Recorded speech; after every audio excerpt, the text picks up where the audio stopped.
Hi, welcome back to my channel. This is Mindy. If you hear the noise in the background, that's just the heater going. Um, I'm going to be doing a small book haul and a mini little review. Let me get my books out here. I'm sorry. I should have prepared better. And excuse the lighting. It's just, I'm doing it at a different location. I received one book from I won it from what is it? From a publisher sent it to me, and that is Already Toast: Caregiving and Burnout in America by Kate Washington. I won this.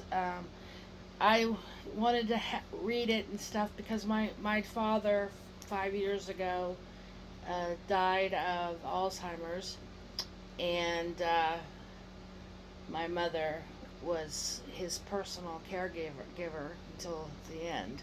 So, and she was a little bit, I think she was a little um, burnt out by the end of it.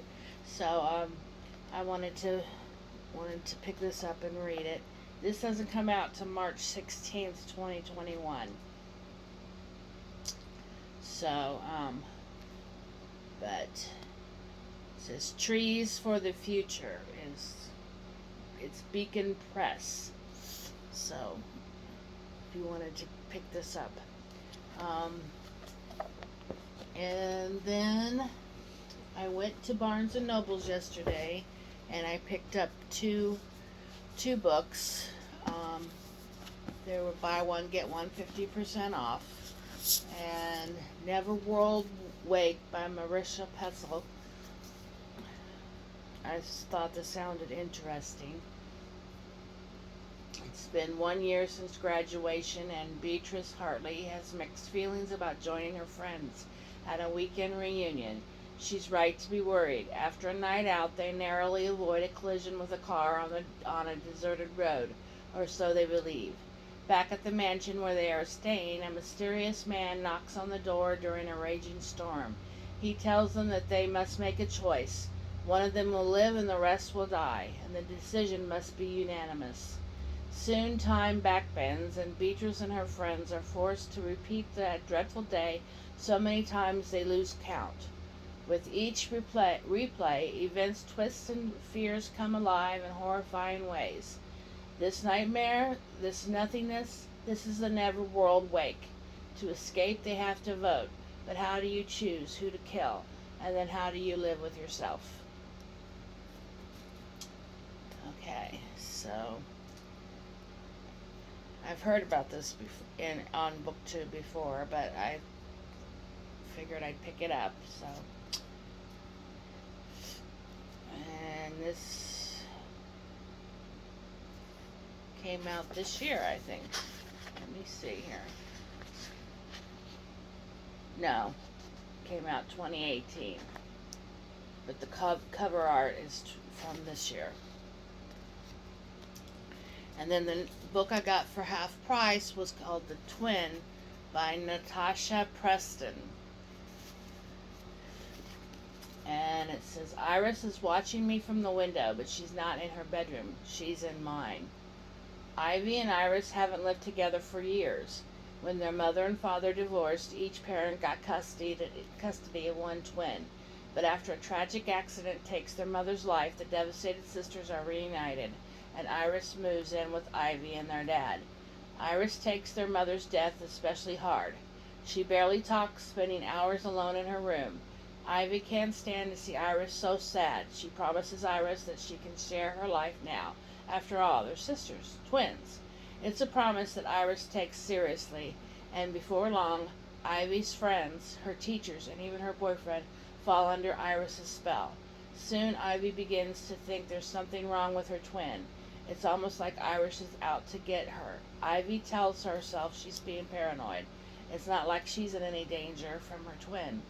The Twin is an unputdownable read that will keep you on the edge of your seat until the very end. So, and this cover art came out this year, but the book, yeah, this is a new book. See, this is a book from this year. It was published this year, so yeah, and I have to get these stickers off. I don't like those. So, and then the small review I want to do is Aurora Rising by Amy Kristoff and Amy Kaufman and Jay Kristoff. Sorry about that. I know this has been going around. This was, the second book is already out. I have it on my Kindle. Came out last year. So, but this is I found this a very, good book along the same lines as their other series, the Illuminae Files. This even has kind of the same thing between some of the chapters. They have an AI that that tells them information about different offices and sorry, that's my dog. And about the different squad members and stuff.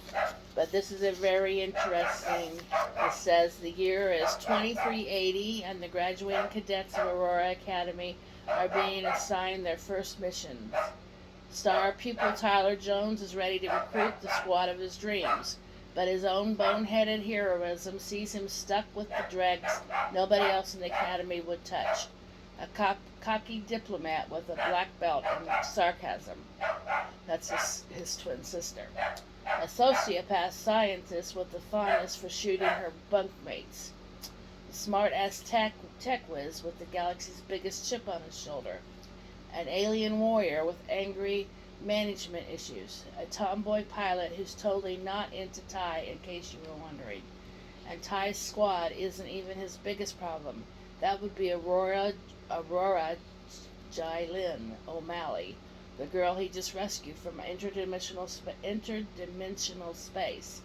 Trapped in a cryo sleep for 2 centuries, Ari is a girl out of time and out of her depth. But she could be the catalyst for a war millions of years in the making, and Tyler's squad of losers, discipline cases, and misfits might just be the last hope for the entire galaxy. Panic, nobody panic. And the little tagline up here says, they're not the heroes we wanted, they're just the ones we could find. But, yeah, this is a very, very readable book, just like the Illuminae Files. I would highly recommend this book. I'm eagerly waiting, anxious to start the second book in the series. I forget what it's called. It's called Aurora something.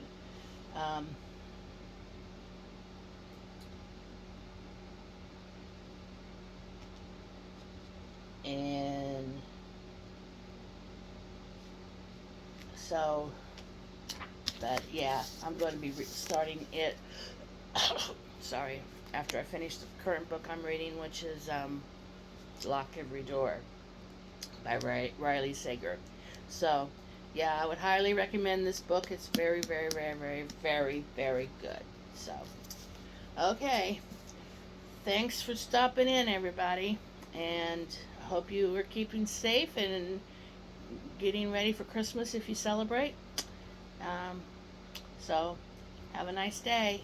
Bye.